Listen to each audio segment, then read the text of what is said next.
Hello everyone. आज हम लोग बात करेंगे जो भूगोल का दूसरा चैप्टर है आपका कृषि, इसके तीसरे पार्ट को, तीसरे भाग को। प्रमुख रूप से इसका हम लोगों ने पिछले दो भाग में इसके थ्योरी को एक्सप्लेनेशन कर रहे थे। ये तीसरा पार्ट में आज का ये चैप्टर आपका कृषि जो है एग्रीकल्चर कंप्लीट हो जाएगा बच्चों। ठीक है, ये आपके बहुत ही महत्वपूर्ण चैप्टर में से एक चैप्टर है बच्चों, क्योंकि ये बोर्ड परीक्षा में मैट्रिक में आपका बार बार यहाँ से सीधा सीधा लघु और दीर्घ क्वेश्चन के साथ साथ ऑब्जेक्टिव क्वेश्चन भी बहुत ज़्यादा पूछे जाते हैं। ठीक है, तो आइए आज स्टार्ट करते हैं आज के सेशन को। तो सबसे पहले आज हम लोग बात करेंगे टेक्नोलॉजी, यानी कि कृषि में क्या क्या टेक्नोलॉजी यानी कि प्रौद्योगिकी का और संस्थागत क्या क्या सुधार हुए हैं भारत में। तो भारत में कृषि हजारों वर्षों से की जा रही है, लेकिन नए तकनीक नहीं अपनाने के कारण कृषि का बहुत बुरा हाल है। प्रमुख रूप से बच्चों बिहार, उत्तर प्रदेश, पश्चिम बंगाल, इस सब क्षेत्र का तो और बुरा हाल है। यहाँ तक कि मतलब कि इसकी तुलना में पंजाब, हरियाणा और जो है आपका जो है प्रमुख रूप से पश्चिमी उत्तर प्रदेश का क्षेत्र जो है, यहाँ पर कृषि के नए नए तकनीक और नए नए जो है प्रमुख रूप से औजार और नए जो है आपका कृषिगत जो जो भी आपके प्रमुख रूप से हथियार है उसका उपयोग किया जा रहा है। भारत में जनसंख्या भी बढ़ रही है और भारत की अधिकांश कृषि किस पर आधारित है? आपका मानसून पर, क्योंकि भारत की जलवायु है क्या है बच्चों? आपका मानसूनी जलवायु। इसके लिए इसलिए इसके सुधार के लिए इसमें नए तकनीक एवं सु संस्थागत सुधार लाने की अत्यंत आवश्यकता है प्रमुख रूप से, यानी कि ज़्यादा से ज़्यादा टेक्नोलॉजी, आधुनिक टेक्नोलॉजी का उपयोग किया जाए। वर्तमान जो है प्रमुख रूप से जो भी अभी उर्वरक है, खाद है, इसका ज़्यादा से ज़्यादा प्रयोग किया जाए और सिंचाई व्यवस्था में सुधार लाया जाए। बिजली से सिंचाई या फिर अन्य संसाधनों का उपयोग किया जाए। प्रमुख रूप से बच्चों यहाँ पर जो है भारत में जो है अधिकतर राज्य या वैसे क्षेत्र जहाँ पर कृषि की जाती है प्रमुख रूप से वो मानसूनी जलवायु यानी कि मानसूनी वर्षा पर सिर्फ निर्भर रहती है बच्चों। ठीक है, आगे बात करते हैं जो है प्रौद्योगिकी, तकनीकी और संस्था का सुधार क्या क्या है। प्रमुख से सबसे पहला हुआ जो आपका हरित क्रांति हुआ था बच्चों 1960 से 70 के दशक में। कृषि में सुधार लाने के लिए एक विशेष पैकेज लाया गया। इस पैकेज से गेहूं की कृषि में हरित क्रांति की शुरुआत हुई। यहाँ से आपका सीधा सीधा क्वेश्चन पूछेगा बच्चों कि हरित क्रांति की शुरुआत कब हुई थी, तो आपको सीधा बोलना है 1960 से 70 के दशक में। यदि आपको डेट देगा तो 1967-68 मारना है। ठीक है बच्चों, प्रमुख रूप से ये जो है पंजाब, हरियाणा और पश्चिमी उत्तर प्रदेश में अपनाया गया था। और यहाँ पर किस फसल के लिए प्रमुख रूप से ध्यान दिया गया था, तो गेहूं के उत्पादन पर विशेष ध्यान दिया गया था हरित क्रांति के अंतर्गत। ठीक है बच्चों, इस क्रांति के अंतर्गत उत्पन्न किस्म यानी उन्नत किस्म के बीज, संकरा बीज यानी जिसको बोलते हैं हाइब्रिड किस्म के बीज, रासायनिक खाद, सिंचाई, कीटनाशक आदि का प्रयोग कर उत्पादन में क्या की गई थी? वृद्धि की गई थी। तो 100% बच्चों वृद्धि यानी कि कृषि जो है उत्पाद है उसमें ध्यान देना ही देना पड़ेगा, क्योंकि जो है भारत की क्या है बच्चों जनसंख्या जो है 140 करोड़ यानी कि 140 करोड़ के आसपास पहुंच गई है। तो प्रमुख रूप से यहाँ पर जो है जो कृषि योग्य जो भूमि है उसका लगातार क्या हो रही है? कमी आ रही है उसमें, उसके क्षेत्र में। तो यहाँ पर कहीं ना कहीं हाइब्रिड किस्म के बीज, रासायनिक खाद और सिंचाई, कीटनाशक इनका प्रयोग करके जो है उत्पादन स्तर को बढ़ाना ही पड़ेगा। क्या बच्चों, इसी दौरान श्वेत क्रांति बच्चों बोलते हैं प्रमुख रूप से दूध के उत्पादन में अपनाई गई क्रांति को बोलते हैं दूध उत्पादन के लिए, इसको बोलते हैं श्वेत क्रांति। तो इसी दौरान श्वेत क्रांति यानी कि ऑपरेशन फ्लड भी लाई गई, जिसके अंतर्गत दुग्ध उत्पादन में वृद्धि हुई।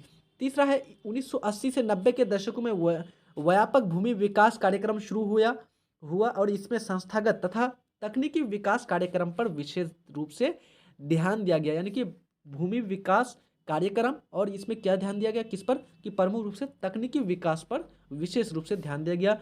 फसल बीमा योजना लागू की गई और इसमें किसानों को प्राकृतिक आपदाओं से सुरक्षित रखा जाता है। प्रमुख रूप से यदि बच्चों कोई भी किसान जो है फसल उपजाता है और यदि वो बाढ़ में ढह जाता है या फिर किसी अन्य आपदाओं के कारण वो क्या होती है, उसकी फसल नष्ट हो जाती है, तो प्रमुख रूप से बच्चों यहाँ पर फसल बीमा योजना लाया गया। उसके अंतर्गत इसके लिए प्रमुख रूप से किसानों को क्या किया? उसका मुआवजा प्रदान किया गया 10,000 रुपया या फिर 8,000, या प्रमुख रूप से प्रत्येक किसान को किसान क्रेडिट कार्ड बनवा करके उसको 2,000 रुपया 3 माह में 4 किस्तों में दिया जा रहा है अभी, है ना।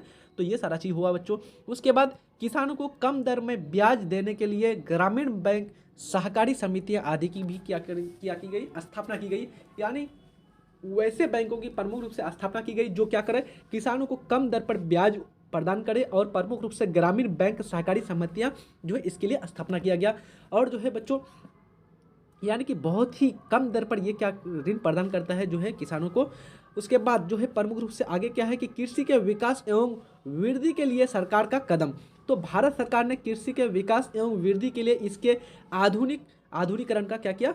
प्रयास किया। इसके अंतर्गत भारतीय कृषि अनुसंधान परिषद एवं कृषि विश्वविद्यालयों की स्थापना की गई, यानी कि एग्रीकल्चर यूनिवर्सिटी का स्थापना किया गया। भारतीय कृषि अनुसंधान यानी कि रिसर्च के लिए परिषद का गठन किया गया। पशु चिकित्सा सेवाएं दी प्रदान की जाने लगी। पशु प्रजनन केंद्र की स्थापना किया गया। बागवानी विकास, मौसम विज्ञान आदि को क्या किया गया, प्राथमिकता दी गई। यानी कि किसानों को मालूम होगा कि इस वर्ष बारिश कैसी होने वाली है, यहाँ पर सुखाड़ होगा कि बारिश अधिक होगी, या फिर मौसम 3 महीने, अगले 3 महीने या अगला दिन कैसा रहने वाला। इस प्रकार से यहाँ पर ये मौसम विज्ञान के आधारगत ये सारे जो है प्रमुख रूप से मौसम से संबंधित जो है सूचनाएं प्रदान करती है किसानों को, ताकि फसल उपजाने में उसको आसानी हो, किसी भी प्रकार की समस्या नहीं हो बच्चों। ठीक है, आगे बात करते हैं निम्न उत्पादकता के प्रमुख कारक क्या क्या है।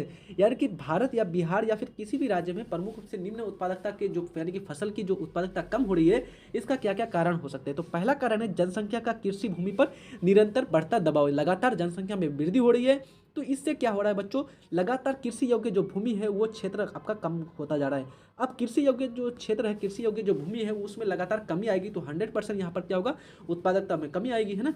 दूसरा है घटता कृषि भूमि क्षेत्र। दूसरा हो गया खेतों का छोटा आकार, यानी कि लोग क्या हुआ है यहाँ पर प्रमुख रूप से, मान लीजिए कोई एक आदमी है बच्चों, उसका क्या है, उसके पास मान लो 10 हेक्टेयर जमीन है, ठीक है, 10 हेक्टेयर जमीन है, और उसका मान लो 4 बेटा है, ठीक है। तो अब ये क्या किया, ये जो 10 हेक्टेयर था इसको बांट दिया, तो अब एक आदमी को कितना करके मिलेगा, तो 2.5 करके मिला है ना।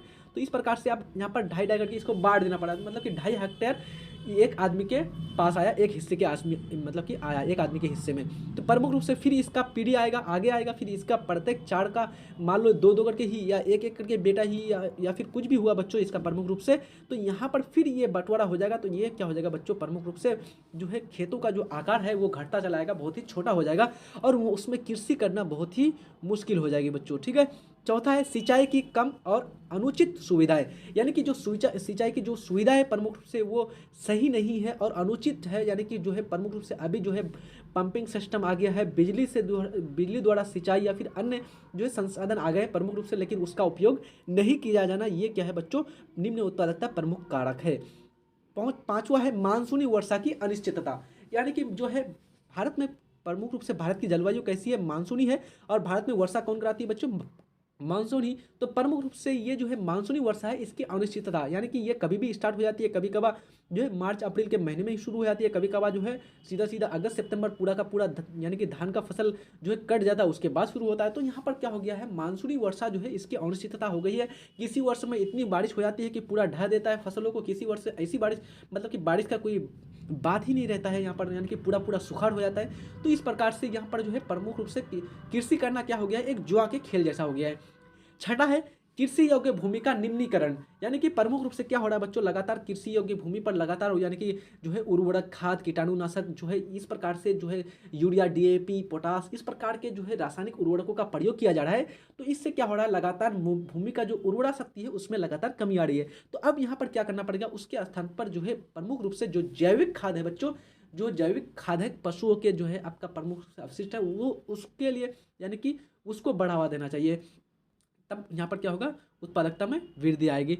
उसके बाद है कम पूंजी निवेश। प्रमुख रूप से क्या है बच्चों, भारत में कम से कम, भारत में स्पेशली रूप से मुख्य रूप से जो है प्रमुख रूप से कृषि पर यानी कि कृषि पर निवेश बहुत ही कम किया जाता है, कृषि पर कोई भी निवेश करना नहीं चाहता है। तो इसलिए यहाँ पर प्रमुख रूप से निम्न उत्पादन हो रही है।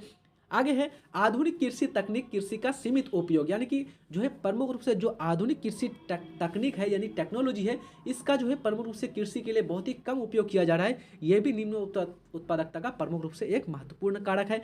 कृषि उत्पादकों का उचित मूल्य ना मिलना, प्रमुख रूप से बच्चों कृषि जो है कोई भी उत्पादक कृषि संबंधित उत्पाद है उसका सही से सही उचित मूल्य नहीं मिल पा रहा है किसानों को। जैसे धान की बुआई की, धान के लिए इतना सारा श्रम किया, इतना इन्वेस्ट किया और कितना रुपया बिक रहा है, तो मान लो 10 रुपये किलो, 11 रुपये किलो। तो इस प्रकार से कैसे चलने वाला, उसको जो है प्रमुख रूप से एक उचित मूल्य मिलना चाहिए सरकार द्वारा, एक मतलब कि निश्चित मूल्य पर उसको बेचा जाना चाहिए, यानी कि जिसको बोलते हैं हम लोग MSP, यानी कि MSP जिसको बोलते हैं मिनिमम सपोर्टिंग प्राइस, यानी कि ये कम से कम लागू किया जाना चाहिए बच्चों, है ना। पिछले साल जो है किसान लोग इसी के लिए प्रमुख रूप से जो है धरना प्रदर्शन कर रहे थे दिल्ली की बॉर्डरों में। आगे है सालों भर काम का भाव। प्रमुख रूप से जो है प्रमुख रूप से बच्चों सालों भर क्या होता है बच्चों, काम का क्या है वो भाव रहता है। आगे भारत में विश्व का सबसे अधिक पशुधन है, यानी कि भारत जो है बच्चों पशु की संख्या में, पशुधन की संख्या में यानी कि इसमें नंबर 1 में आता है भारत। यहाँ विश्व का 57% भैंस तथा विश्व का 14% गाय 2003 के अनुसार जनसंख्या रहती है। अब सोचिए बच्चों, 50% से भी अधिक जो है भैंस जो है आपका सिर्फ भारत में है, और गाय कितना 14% है। अब सोचिए, यानी कि पहला स्थान में आता है भारत। लेकिन क्या है बच्चों, प्रमुख रूप से गाय उत्पाद, भैंस उत्पाद, जो भी चीज़ है, मक्खन, ये सब घी, तो इसका प्रमुख रूप से जो है क्वालिटी अच्छा नहीं है बच्चों, इसलिए इसका निर्यात नहीं किया जा सकता है। तो प्रमुख रूप से अच्छे नस्ल के भैंस और अच्छे नस्ल के गाय का मतलब कि रहना जरूरी है। ऑपरेशन फ्लड, यानी कि जिसको बोलते हैं दुग्ध क्रांति, श्वेत क्रांति द्वारा देश में दुग्ध उत्पादन में काफ़ी क्या की वृद्धि हुई है। आगे है वर्धन काल, फसल के बोने, बढ़ने और पकने के लिए उपयुक्त मौसम वाला समय, उसी को कहते हैं बच्चों वर्धन काल। यानी कि जब बुआई का टाइम होता है तो उसमें क्या उपयुक्त समय होना चाहिए, और बढ़ने के टाइम में कैसा समय होना चाहिए, कैसा तापमान होना चाहिए, कितनी वर्षा होनी चाहिए, और पकने के समय उसमें यानी कि किस प्रकार का तापमान, ये सारा चीज़ होता है, तो उसको हम लोग बोलते हैं वर्धन का काल। ठीक है बच्चों, चलिए आगे बढ़ते हैं। कृषि के उत्पादनों में वृद्धि और विकास। तो प्रमुख रूप से किस प्रकार से कृषि के उत्पादनों में वृद्धि और विकास किया जा सकता है। तो पहला है कृषि के विकास के लिए मौलिक संरचनाएं जैसी बिजली, सिंचाई, ग्रामीण सड़कें आदि में जल्दी से जल्दी क्या किया जाए, सुधार किया जाए। दूसरा, गेहूं चावल की अपेक्षा उस क्षेत्र में खाद्य फसलों को बढ़ावा दिया जाए जिसमें उत्पादन की ज़्यादा संभावनाएं हैं। प्रमुख रूप से क्या है बच्चों, बिहार में प्रमुख रूप से या फिर भारत में है जो है, प्रमुख रूप से ये ध्यान नहीं दिया था कि इस क्षेत्र में, इस भूमि पर कौन सा फसल उपजेगा।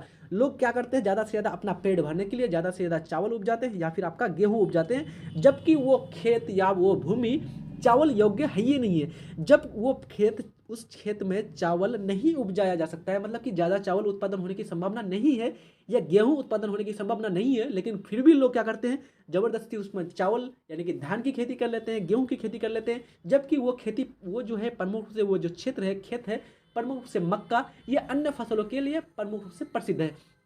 तो वहाँ पर क्या करेगा बच्चों, उन फसलों को बढ़ावा देना पड़ेगा, यानी कि गेहूं और चावल को साइड करके वैसे फसलों को बढ़ावा देना पड़ेगा जो उस भूमि पर उपजाया अधिक से अधिक उसका उत्पादन होने की संभावना है। ठीक है बच्चों, तो ये सारा चीज़ हो गया आपका किस प्रकार से किसकी विकास यानी कि कृषि की उत्पादन और वृद्धि में विकास किया जाए। तो ये जो आपका कृषि का जो दूसरा चैप्टर था बच्चों भूगोल विषय का, तो ये आपका हो जाता है आज कंप्लीट। तो आप लोगों ने ये तीनों अच्छी तरह से पाठ पढ़ लिया, इसके लिए आप लोग को थैंक यू। और अगर आप लोग चैनल में नहीं हुए तो प्लीज़ सब्सक्राइब कर दीजिएगा। वीडियोज़ अच्छे लग रहे हैं तो शेयर और लाइक करना भी नहीं भूलिएगा। ठीक है, तो मिलते हैं नेक्स्ट वीडियो में। नेक्स्ट वीडियो में हम लोग कृषि से संबंधित जो है आपका VVI ऑब्जेक्टिव का सॉल्यूशन करने वाले हैं।